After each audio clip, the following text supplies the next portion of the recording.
In the grey-stone streets of Manchester, William Thompson moved like a shadow. At 28, he carried the weight of repeated disappointments heavier than the old leather bag slung across his shoulder. Every morning, the same routine repeated itself. Wake up in his tiny one-room apartment, drink lukewarm tea, and prepare for another day of uncertain hope. The factory where he had worked for 6 years had closed without warning. Hundreds of workers, including William, found themselves suddenly unemployed. Manchester's industrial heart seemed to be slowly crumbling, and with it, the dreams of countless workers like him. William's mother, Margaret, lived in a small cottage just outside the city. She would call him every evening, her voice filled with gentle encouragement. "Something will come, my boy," she would say. But William had heard those words so many times that they now felt like distant echoes. His room told the story of his struggle. Pinned to the wall were dozens of rejected job applications, each marked with a red stamp or a cold, impersonal rejection. Note: the wallpaper was peeling at the corners, much like William's own sense of self-worth was gradually coming apart. He had tried everything: online job portals, local employment agencies, networking events. Nothing seemed to work. Each rejection felt like a personal failure. William would sit by the window, watching the rain drip down the glass, wondering if he was becoming invisible to the world. The local pub became his occasional refuge, not for drinking, but for listening. Workers would gather, sharing stories of job hunting, of hope and despair. William would nurse a single cup of tea, listening to others' experiences, trying to find some inspiration. His skills were practical. Years of factory work had made him strong, reliable, and good with machinery. But in a changing economy, those skills seemed less valuable. Automation was replacing human workers, and William felt like he was becoming obsolete. One particularly challenging morning, his last £5 went into printing more job applications.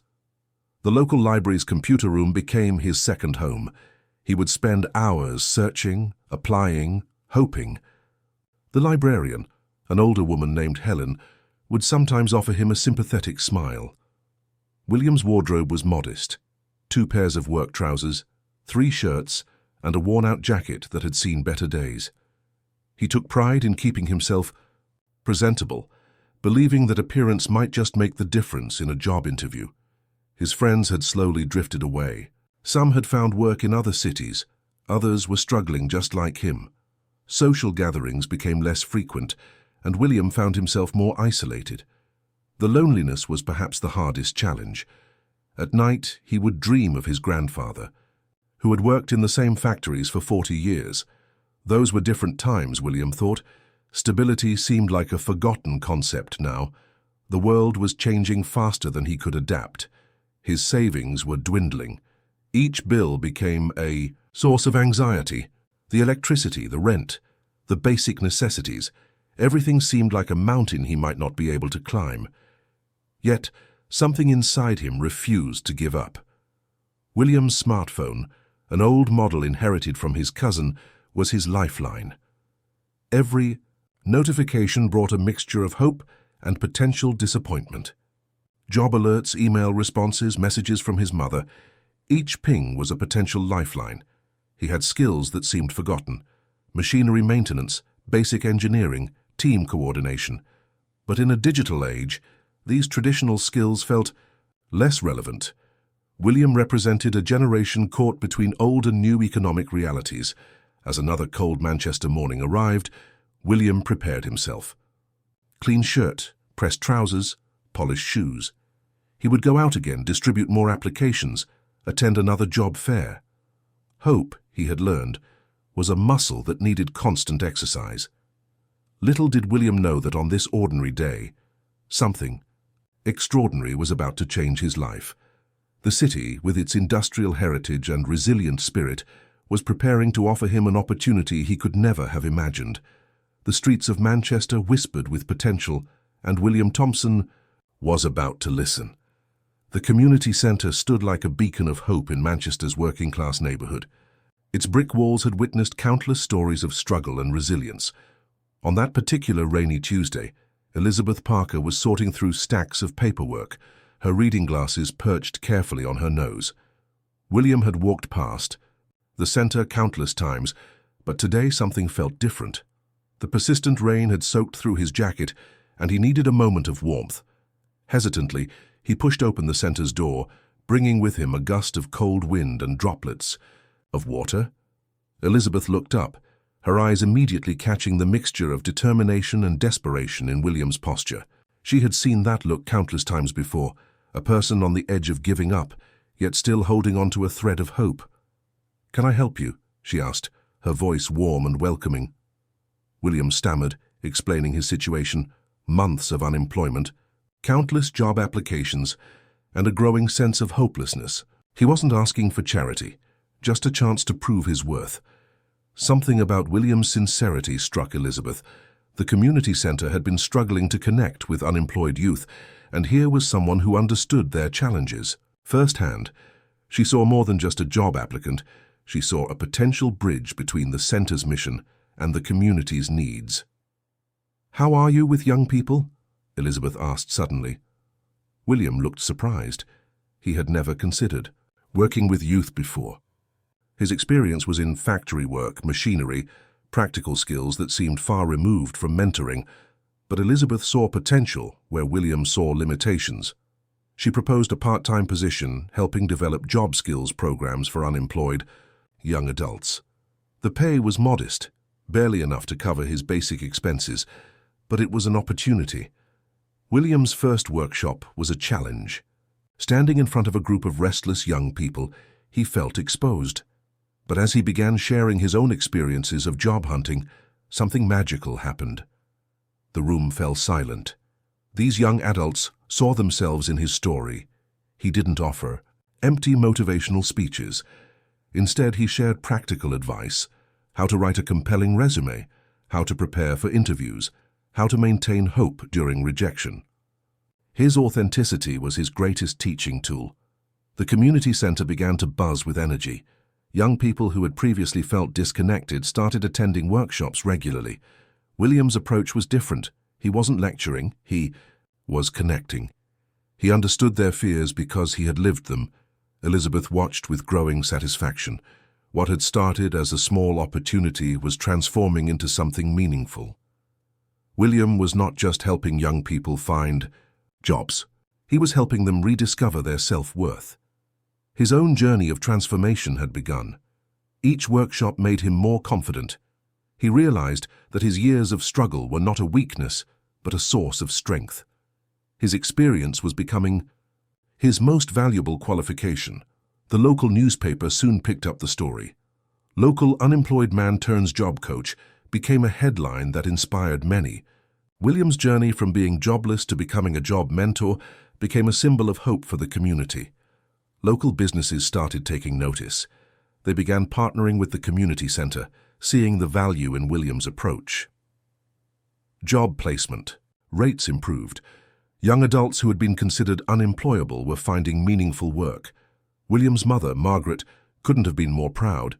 During their weekly phone calls, she would listen to his stories, her heart swelling with pride.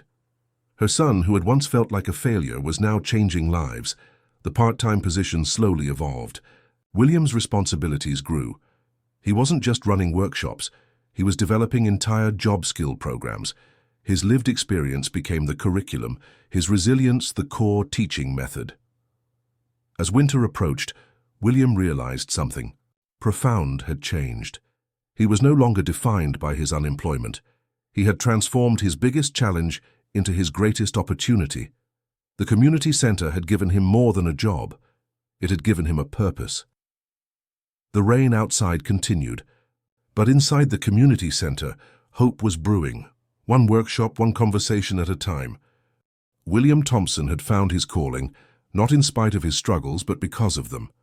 The community center became William's second home. Each day brought new challenges and unexpected connections. Young people from different backgrounds started filling the small training rooms, their eyes a mixture of hope and uncertainty.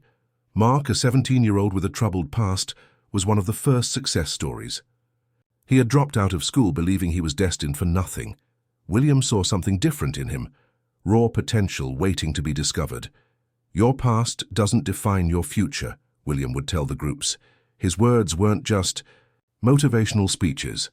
They were lived experiences. He understood rejection, understood struggle, understood the feeling of being invisible. The workshop programs began to take shape. William developed practical training modules that went beyond traditional job preparation. He taught communication skills, confidence building, and real-world problem solving. Each session became more than just a job training program. It became a lifeline for young adults. Local businesses started noticing the change. Employers who once struggled to find reliable young workers began recruiting directly from William's programs. The community center was transforming from a small local initiative into a regional success story. Sarah, a single mother who had attended William's workshops, secured her first full-time job in customer service. James, a young man with learning difficulties, found employment in a local warehouse. Each success story added another brick to the foundation of hope William was building. The workshops weren't just about finding jobs, they were about rebuilding self-belief. William shared his own story of repeated rejections, showing young people that failure was not the end, but a part of the journey. He taught them to see obstacles as opportunities. Local schools began inviting William to speak. He would stand before classrooms, sharing his journey from unemployment to becoming a community leader. His message was simple but powerful. Perseverance matters more than perfect qualifications. The community started changing. Young people who once felt hopeless now walked with purpose. Parents would stop William on the street, thanking him for giving their children a chance. The ripple effect of his work was becoming visible. Funding became easier to secure. The local council recognized the impact of William's programs. What started as a small initiative was now attracting attention from regional employment agencies. William remained humble, always focusing on the people, not the recognition. Elizabeth watched with pride as William transformed the community center. She had seen potential in him when no one else did. Now he was proving that second chances were real and powerful. The workshops became more sophisticated. William developed specialized training for different industries: retail, manufacturing, service sectors. He brought in local business owners to share real-world experiences. Learning became practical and engaging. Technology played a crucial role. William learned basic computer skills and incorporated digital training into his programs. He understood that the job market was changing and young people needed to adapt quickly. The diversity of participants was remarkable. Young people from different backgrounds, working-class neighborhoods, immigrant families, students struggling to find direction, all found a home in William's programs. The community center became a melting pot of hope and opportunity. Winter brought new challenges, but William's determination never wavered. He organized job fairs, created networking events, and continued to break down barriers between job seekers and employers. His mother, Margaret, would visit occasionally, watching her son with tears of joy. The boy who once felt like a failure was now a beacon of hope for an entire community. She saw how William had transformed his own pain into a powerful force for change. The local newspaper ran a feature story, "From Unemployed to Unemployment Hero." William was uncomfortable with the attention, but understood the importance of sharing his story. If his journey could inspire just one person, it would be worth it. As the year progressed, the numbers told a powerful story. Job placement rates increased. Young people were finding meaningful employment. The community was healing, one job, one person at a time. William had discovered something profound. His greatest strength was not in finding jobs, but in helping people find themselves. The community center was more than a building. It was a place of transformation, of hope, of new beginnings. And at the heart of it all was William Thompson, a man who had turned his greatest challenge into his most significant opportunity. The Manchester evening was crisp when William received his first official invitation to speak at a regional employment conference. His hands trembled slightly as he straightened his new suit, purchased with his first stable paycheck from the community center. Words had never been William's strength. He was a practical man, more comfortable with machinery and direct communication. Public speaking seemed like a mountain he was about to climb without proper equipment, but something inside him knew this was important. His preparation was methodical. Each night after work, he would practice his speech in front of his small apartment mirror. Margaret, his mother, would listen on phone calls, offering gentle encouragement. "You've got this, my boy," she would say, her voice filled with maternal pride. The conference hall was intimidating. Hundreds of employment experts, community leaders, and local government officials filled the large room. William felt like an imposter, a factory worker turned community leader, standing among professionals with advanced degrees. But when he began speaking, something magical happened. His raw, honest storytelling cut through academic jargon. He didn't use fancy words or complicated theories. He shared real experiences, his struggles, his failures, his journey of transformation. "Unemployment isn't just about losing a job," William explained. "It's about losing your sense of purpose. But purpose can be found in unexpected places." The audience was captivated. Here was a man who hadn't read about unemployment from textbooks, but had lived through its harsh realities. His words carried authenticity that no academic paper could match. Local schools started inviting him for motivational talks. Young students would sit quietly, listening to a man who looked and sounded like their fathers or uncles, sharing a message of hope and resilience. Financial stability slowly returned to William's life. The part-time job at the community center had become a full-time position. He could now afford a slightly better apartment, send more money to help his aging mother, and even start a small savings account. But money wasn't his primary motivation. William discovered something more powerful: the ability to create meaningful change. Each young person he helped was like a small victory, a testament to human potential. His workshops evolved. He began incorporating mental health awareness, understanding that employment was more than just finding a job. It was about rebuilding confidence, understanding self-worth, and creating a positive future. Local businesses started recognizing William's unique approach. They weren't just seeing job candidates, they were seeing potential future leaders. Companies began sponsoring his training programs, seeing the direct impact on their recruitment strategies. The local newspaper ran another feature, this time exploring his transformation. "From factory floor to community leader" became the headline. William was uncomfortable with the attention, but understood its importance in inspiring others. Personal transformation wasn't just about career success. William started reading more, attending evening classes, expanding his understanding of social dynamics and employment trends. The curious learner inside him was awakening. His relationship with Elizabeth, the community center manager, grew into a strong professional partnership.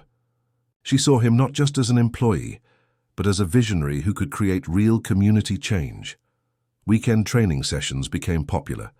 Young adults would travel from neighboring towns to attend William's workshops. His reputation was spreading beyond Manchester, becoming a regional inspiration. The community center, once a small local initiative, was now receiving national recognition. Government representatives began studying their model, considering how to implement similar programs in other cities. William's personal life began to change too. He started dating Sarah, a local teacher who had attended one of his motivational talks. For the first time, he felt emotionally and professionally fulfilled. His mother's health was improving, thanks to the financial stability he could now provide. Margaret would often tell her friends about her son's remarkable journey, her eyes sparkling with pride. As the year concluded, William reflected on his transformation. From a struggling, unemployed factory worker to a respected community leader, his journey was a testament to human resilience. He had discovered that personal transformation wasn't about grand gestures, but consistent small steps, genuine connections, and unwavering hope. William Thompson had become more than just a job coach. He had become a beacon of hope for an entire community. 5 years had passed since William first walked into the community center. Manchester looked different now, more hopeful, more connected. The grey industrial cityscape seemed to have found new colors, new possibilities. The community center had transformed from a small local initiative to a regional model of employment support. What began as William's part-time passion had become a powerful movement of social change. Hundreds of young people had found their path, their purpose. Mark, the troubled 17-year-old from years ago, was now a successful warehouse manager. Sarah, the single mother, had started her own small business. James, who once struggled with learning difficulties, now trained other young people with similar challenges. William's approach had become a blueprint for community development. Local councils from across the United Kingdom began studying his model. Universities invited him to speak about community-driven employment strategies. He had become an unexpected expert, not through academic credentials, but through lived experience. The community centre now employed 12 full-time staff, all trained in William's holistic approach to employment support. They didn't just help people find jobs, they helped them find themselves. Mental health support, skill development, and personal coaching became integral parts of their program. Local businesses had become true partners. Companies that once struggled to find reliable young workers now actively collaborated with the centre. Recruitment had become about potential, not just qualifications. William had changed the conversation about employment. His relationship with Sarah had blossomed. They married in a small ceremony at the community centre, surrounded by the young people whose lives they had helped transform. Their wedding was more than a personal celebration, it was a community event. Margaret, now retired, would visit the centre regularly. She would sit in the back of training rooms, watching her son with tears of pride. The boy who once felt like a failure was now a beacon of hope for an entire generation. The government took notice, funding increased, and the centre's model was being considered for national implementation. William remained humble, always emphasizing that the real heroes were the young people who found their courage. Technology played a crucial role in their continued success. William had learned to embrace digital tools, creating online training modules and virtual support networks. The centre's reach expanded beyond physical boundaries. Local schools began integrating parts of William's approach into their career guidance programs. Students were now learning about resilience, adaptability, and self-belief alongside traditional academic subjects. The economic landscape of Manchester had changed. Unemployment rates dropped. Young people who might have been lost to despair now had clear pathways to success. The community's spirit had transformed. William's workshops became legendary. People would travel from different cities to attend. His storytelling, his raw honesty, his lived experience continued to inspire. He had become more than a job coach. He was a storyteller of human potential. The local newspaper did a 5-year retrospective. "The Man Who Rebuilt Hope" was the headline. William was uncomfortable with the attention but understood its importance. His story was proof that one person could create meaningful change. Personal growth continued to be William's focus. He pursued additional qualifications, not for personal gain, but to better understand and support his community. Evening classes, online courses, constant learning became his mantra. The community centre had become more than a building. It was a symbol of hope, of transformation, of human potential. Young people saw it as a place of opportunity, not just employment support. William's approach had a ripple effect. Other cities began creating similar centres, inspired by Manchester's success. His model of community-driven employment support was spreading across the country. Margaret's health had improved. The stability and joy her son had found brought her renewed energy. She would often tell visitors about William's journey, her eyes sparkling with maternal pride. As another year approached, William reflected on the journey. From a struggling unemployed factory worker to a respected community leader, his path was a testament to human resilience. The community had been reborn, not through grand gestures, but through consistent small steps, genuine connections, and unwavering hope. William Thompson had discovered something profound. True change happens one person, one story at a time. Manchester was no longer just an industrial city. It had become a city of hope, of transformation, of endless possibilities.